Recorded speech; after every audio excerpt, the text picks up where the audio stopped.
He's changed me and, came into my life and he saved me, and I just got to sing about him. And this song is called Craig. I know it's a weird title. And I don't usually write songs for other dudes. It's not something I do a lot. But this song is it's a small part of my testimony, and I love sharing it, and I truly do believe it's why my career has really survived and thrived this past year, just so I could share this message. So this song is about a guy who was a complete stranger to me. I'm not big on relationships. I'm an island. I only let Lainey on it. And that's just kind of how I rolled. About six, 7 or 8 years ago, I was an alcoholic. I was working at Costco. Let's hear it for Costco one time. So I was working at Costco, and I stocked the produce cooler every morning. So all the lettuce and the celery and all that stuff. And didn't see this coming on the horizon at all.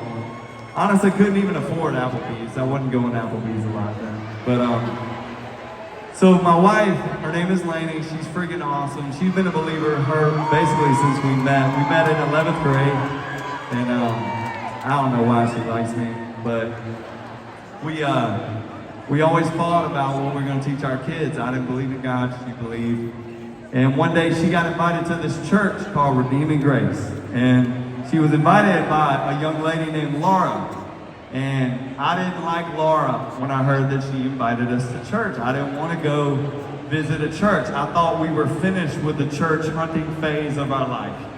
And so when I heard that we were invited to this church and that Lainey wanted to attend, I was very angry. I was wasted. They met on a Saturday. I didn't want to go. I was kicking and screaming. This church was located in the middle of absolutely nowhere. So as we drove up to this church that night, I made a joke. I said, hey, we should call somebody, let them know where we are before we get kidnapped by this weird cult.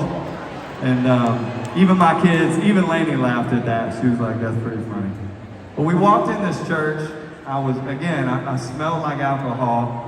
On my face was written, I already hate this place.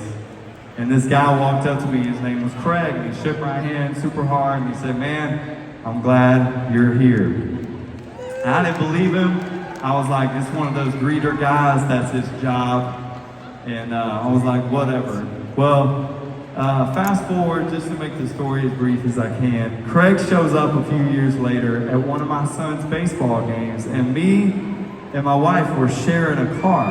Now, we had 6 kids at the time, and we didn't have enough seatbelts for our kids, so every time a cop would drive by, I would say, cop, and they would just duck down in the floorboard and hide. And, but I was like, man, I'll figure it out, no big deal, whatever. Craig shows up at my son's baseball games, and he gives us the title and the keys to his own minivan. Now, Craig didn't have $1 billion in the bank.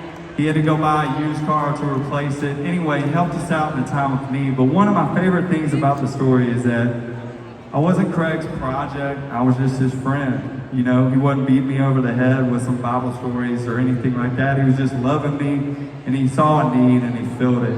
And now Craig and I are best buddies. We're actually next door neighbors. And we actually ripped a section of our fence so that there is a path between our homes.